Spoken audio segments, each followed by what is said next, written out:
Any dog that has teeth is capable of biting, and Christmas is one of the most common times of year where bites occur.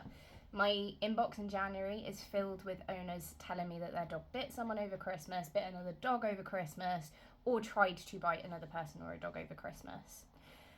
There's a lot you can do to help prevent it. And one of the reasons we are doing functional foundations this month is to try and help you do that now and help you set yourselves up so that you don't have a Christmas where there is a bite that's likely to occur. It can be a perfect melting pot of everything bad that could go wrong. It's no secret that my terrier Pumba has a bite history with people, and he did not attend a number of family Christmases for that reason because we didn't feel he was safe. Last year was his first family Christmas in a little while, and he was fantastic. There were situations where he could have bitten and in previous years would have done. My cousin went out to see some friends, came home, and he had been drinking, and he came home, scooped Pumba up and gave him a cuddle. I cannot explain how sick I felt watching that because it is a situation where Pumba would have bitten previously. However, Pumba was fine. He didn't need to because we had made sure that he had everything he needed to feel safe, to feel calm, to feel relaxed, to take mild stresses like that. Pumba is the sort of dog where that's an acceptable thing for people to do. There are dogs like Timon where that would never be an acceptable thing for people to do. And being able to have your dog around your family and not stress that something's going to go wrong, or to know the warning signs of something going wrong, and to know how to stand up for your dog and when to stand up for your dog, when to advocate for them so that they don't get placed in a position to bite, is really, really important to all of you enjoying the experience. So the first thing I'm going to say is you don't have to do it. You do not have to take your dog to Christmas if you don't want to. We used to send the dogs to kennels. We did test the kennels before Christmas, and it might be too late to book dogs into kennels for Christmas now because they do book up quite quickly. But you don't have to, if you do not want to deal with taking your dog to a family Christmas, you don't have to do it. You can just manage the whole thing, leave the dog at home, spend less time with family. Yeah, it's a bit disappointing. Yeah, it's not the Christmas people want. But if you go, I do not have the skills to deal with this year, that's absolutely fine. I'm giving you permission to not do it. There is pressure from family. You can work around it. There are ways around it to a certain extent. And would you rather be a little bit disappointed, disappoint family a little bit, and have a dog that doesn't bite anyone?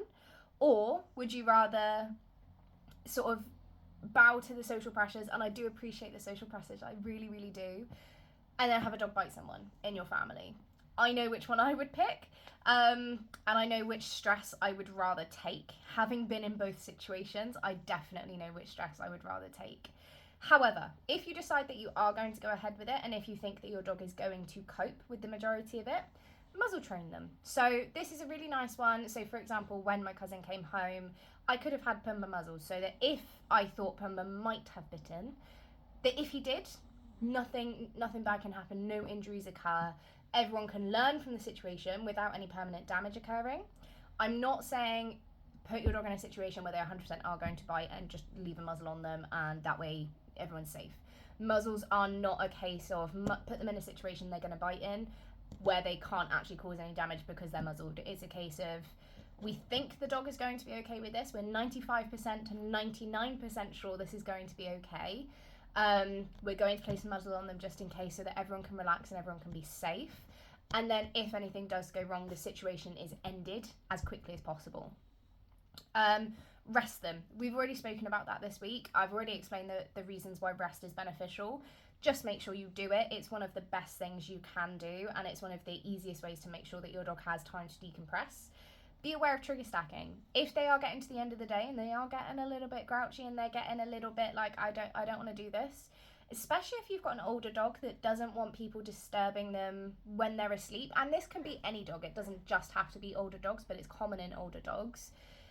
If the dog's sleeping, stand up for them. So don't let them get to the point of grumbling at someone because a child is trying to stroke them whilst they're sleeping. Just say the dog is sleeping, move away, and stand up for your dog. Don't, if you know they're not going to like that thing, don't let that thing happen. Same as if your dog doesn't like people around them when they're eating their dinner, feed them somewhere nice and quiet. Do not let people mess around near them, or even feed them in an area with high foot traffic. Feed them somewhere way out the way so that they're not having to deal with that little bit of stress.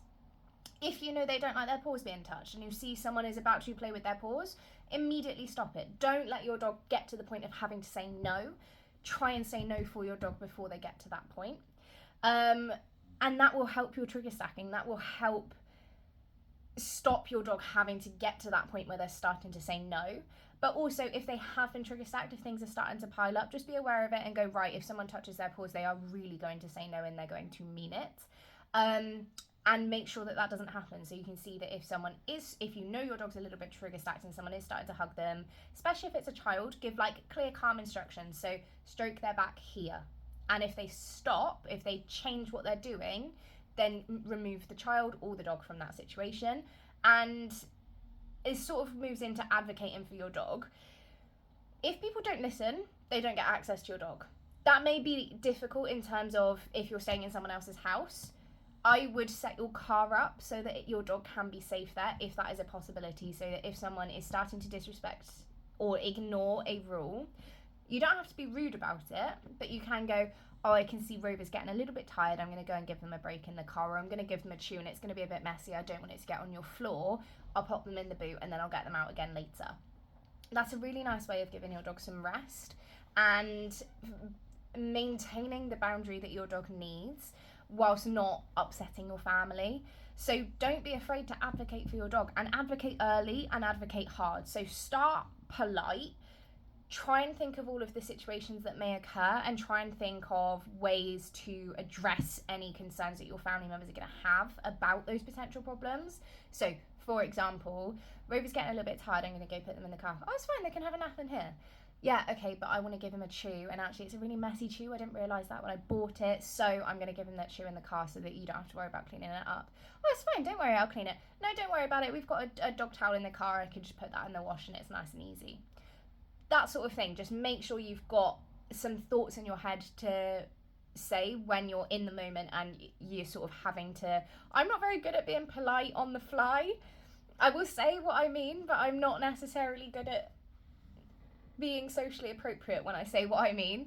So it would be one where I have the politeness in my head, even though the thought for my dog would be there as I'm saying it. It's the politeness that I'm working into it. And the more I think about what potentially could be said to me, the more I can then have the polite answers ready to go in my head for if that happens.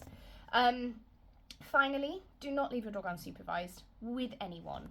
So, for example, my uncle loves Pumbaa. We went on a walk together and he asked to hold the lead, and we were on a beach, Bournemouth Beach, and there were children present, and I went, you can if you want, but there are children around, so you're going to have to make sure you hold it very, like, don't let it just sort of go sort of thing. And he went, oh, in that case, I'll let you hold it. And I was like, yeah, that's fine. Under no circumstances would Pumbaa have been allowed out on a walk without me, because my uncle knew that Pumbaa had a problem with children, and he was like, still, and I was like, well, I don't worry about him biting the children, otherwise we wouldn't be here, but I'm not going to put Pumbaa in a position where that might happen. I need to, when I'm walking here, I am prepared to scoop Pumbaa up if I need to. I'm prepared to turn around and go back. I'm prepared to get a muzzle out and put it on. I didn't feel that any of those things were necessary at the time. It wasn't a situation that I felt Pumbaa wasn't safe in, but it was something I was looking out for, and I was not about to hand that lead over to someone that wasn't on the lookout for that and wasn't going to be able to step in if it was necessary. So even if people know what your dog is like, they know their problems, even if you said, please don't touch their paws, don't leave them unsupervised. Just don't. You can't stand up for your dog if you're not there. And this is so much more important if it's with children. Children are like the most likely to be bitten by a dog, and young teenage girls. Do not leave them unsupervised with a dog over the Christmas period. It is unnecessary, and you are better taking the dog out of the situation and keeping them with you, or pop them in the car for a few minutes. Whatever you need to do to make sure they aren't left alone with people that aren't going to respect your dog's needs and read them appropriately. Some people might do, but do you really, really want to take that risk?